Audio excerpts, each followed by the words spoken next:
This video is very raw and real. I'm recording this video because I have experienced the loop in trading and the loop in the lifestyle we live as a trader. Okay, see how profitable you are, how unprofitable you are, अभी वो matter नहीं करता. Matter ये करता है कि how you approach your trading career. See क्या होता है कि when you repeat anything again and again, तो वो आप उसे जो है बस करते जाते हो एंड आपको पता भी नहीं होता. Some time it is very good but at the same time थोड़ा सा नेगेटिव पॉइंट्स भी इसके होते हैं. Let's say you are unprofitable trader, ठीक है, और मतलब ऐसा समझ लो कि अभी आपका ट्रेडिंग में कुछ खास हो नहीं रहा and you want to grow, you want that progress, जैसा आप देखते हो आप लोगों के या किसी भी प्रॉफिटेबल ट्रेडर के ब्लॉग में. पर हमारे साथ क्या हो रहा है कि जितने भी अनप्रॉफिटेबल ट्रेडर हैं या जितने भी न्यूबीज हैं इधर, they repeat okay in the name of consistency. But हमें ये भी समझना पड़ेगा कि अगर हम सही चीज़ को बार बार कर रहे हैं, इन द एंड जो रिजल्ट होगा वो सही होगा.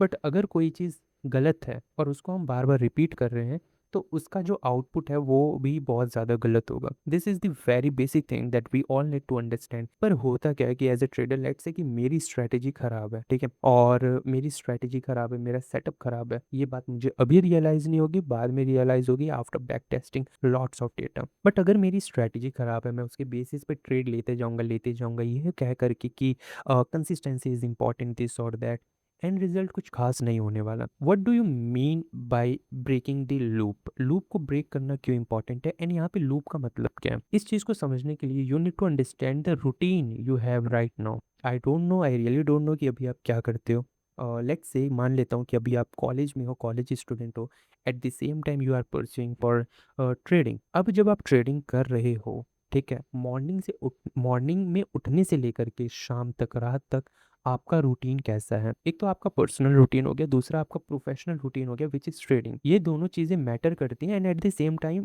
अलाइन भी करती हैं. अगर ये दोनों डिसिप्लिन्ड नहीं है तो एंड रिजल्ट हमेशा खराब होगा. डजेंट मैटर कि आपके पास स्ट्रैटेजी क्या है. मैं ये नहीं कह रहा कि आपकी स्ट्रैटेजी स्ट्रांग नहीं होनी चाहिए, जितना स्ट्रांग हो सके बनाओ. पर मेरा कहने का मतलब ये है कि किसी भी गलत काम को बार बार रिपीट मत करो, चाहे वो ट्रेडिंग हो गया, चाहे वो आपका पर्सनल लाइफ हो गया, because every single thing reflects in your trading. Okay, we all know कि अगर हम ऐसे ट्रेडिंग करते हैं रैंडम मोबाइल से, जस्ट ये वो देख करके, कुछ ऊपर नीचे सपोर्ट रेजिस्टेंस देख करके अगर हम डायरेक्टली ट्रेड ले लेते हैं, that is not a good approach.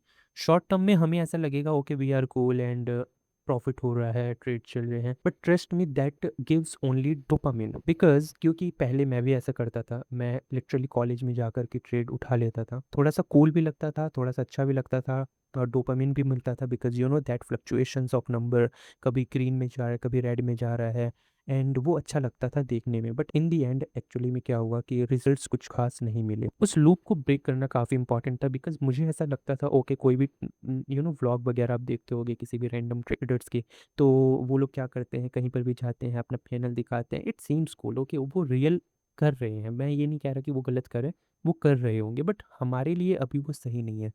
We are not on that path. हमारा जो अभी रूटीन होना चाहिए वो ये है कि हम अगर ट्रेडिंग पर ध्यान दे रहे हैं, चाहे कितना भी हम टाइम दें, वो चीज़ टोटली डेडिकेटेड होना चाहिए. इसीलिए लूप को ब्रेक करना काफ़ी इंपॉर्टेंट है. आपको आइडेंटिफाई करना पड़ेगा कि अभी आपका लूप क्या है, आप किस चीज़ में फंसे हुए हो. आपका ट्रेडिंग ट्रेडिंग की बात करते हैं, आप ट्रेडिंग में किधर फंसे हुए हो? आपकी स्ट्रैटेजी खराब है, आपके सेटअप्स अच्छे नहीं हैं, या आपके अकाउंट फ्लो हो रहे हैं. अगर आप इस चीज़ में भी फंसे हो, you need to stop right now and write everything. जो कुछ भी गलत जा रहा है, इवन अगर कुछ सही भी जा रहा है, उस चीज़ को भी लिखो एंड देन मैच करो कि क्या सही है, क्या गलत है और किधर इम्प्रूवमेंट चाहिए. अगर उस इम्प्रूवमेंट को नहीं लाओगे तो वो लूप चलता जाएगा और करते करते कितने साल बीत जाएंगे. We all know as a trader, हमारा स्टार्टिंग का जो 2 साल होता है, स्पेशली जो स्टार्टिंग के 2 ईयर्स होते हैं, वो इसलिए चले जाते हैं बिकॉज हमें ऐसा लगता है कि we have figured it out, but actually में हुआ नहीं होता है. या तो हम साइकोलॉजिकली वीक होते हैं या तो हम स्ट्रैटेजिकली वीक होते हैं, और कहीं पर अगर हम दोनों में भी अगर स्ट्रांग होते हैं तो कुछ ना कुछ गलती हम कर देते हैं because we are not experienced enough, and उस लूप में ऐसे फंस जाते हैं क्योंकि फिर निकलना थोड़ा सा मुश्किल होता है. इसीलिए वी नीड टू स्टॉप, थोड़ा सा रुक जाना चाहिए, थोड़ा सा पेशेंटली वर्क करना चाहिए. मैं ये सारी बातें इसलिए बता रहा हूँ बिकॉज ये सारी चीज़ें मैंने एक्सपीरियंस की हैं, और इस चीज़ की वजह से मैंने काफ़ी अकाउंट्स ब्रोक किए हैं एंड उसकी वजह से मैं अभी ट्रेडिंग नहीं कर रहा हूँ. ऐसा नहीं है कि मैंने ट्रेडिंग छोड़ दिया है, मैं बस प्रैक्टिस कर रहा हूँ, क्योंकि ये जो मैंने लास्ट 2 महीने से प्रैक्टिस किया है, मैंने लिटरली लास्ट 2 साल से प्रैक्टिस नहीं किया होगा. एवरी सिंगल डे चार्ट्स को देखना, इंपॉर्टेंट जोन्स को मार्क करना, देन जो भी है इंपॉर्टेंट बायस को मार्क करना, फिर कितने लॉट से मुझे ट्रेड करना है, किस में ट्रेड करना है, वो सारी चीज़ें अभी मैं लिखता हूँ। लेकिन जब से मैंने ट्रेडिंग स्टार्ट किया लास्ट 2 साल से ये काम मैं नहीं करता था, और अगर वो चीज़ मैं अभी रिपीट कर रहा होता तो मेरा आने वाले साल बहुत ईजिली ख़राब जा सकते थे। And that's why I stopped my self. And मैंने खुद को रोका, मैंने अपनी सारी गलतियाँ लिखी, इम्प्रूवमेंट्स लिखे कहाँ पे इम्प्रूवमेंट्स होने चाहिए। एंड उस चीज़ को लिखने के बाद स्टार्टिंग का जो 1-2 हफ्ता होता है वो काफ़ी ज़्यादा मैं बोल सकता हूँ कि इमोशनली बैटल्ड होता है, कि बेसिकली आप उस चीज़ को एवरी सिंगल डे फॉलो नहीं कर पाते, बिकॉज़ वो कॉन्फिडेंस नहीं आता कि क्या ये एक्चुअली में वर्क करेगा। पर मैंने लास्ट 2 महीने से कह सकते हो कि लास्ट 2 महीने से जो भी प्रैक्टिस की है उसका रिज़ल्ट मुझे अभी दिखता है। सेटअप वर्क करते हैं, कभी-कभी फेल भी होते हैं, but I know how to manage it. और जब भी मैं अकाउंट को बाय करूँगा, भले वो अकाउंट ब्रीच भी हो जाए, बट स्टिल मुझे रिग्रेट नहीं होगा, बिकॉज़ मैंने अपनी एक तो लूप को ब्रेक किया, एंड जो इम्पोर्टेंट इम्प्रूवमेंट्स थे वो भी मैंने किया है। And this is why I am telling you कि आपको थोड़ा-सा रुक करके अपनी इम्प्रूवमेंट्स को निकालना चाहिए, एंड उस चीज़ को एवरी सिंगल डे फॉलो करना चाहिए। तो या that's it for this video, and I hope आपको अच्छा लगा होगा। If you are new on this channel, make sure आप सब्सक्राइब कर लो। मिलते हैं नेक्स्ट वीडियो में।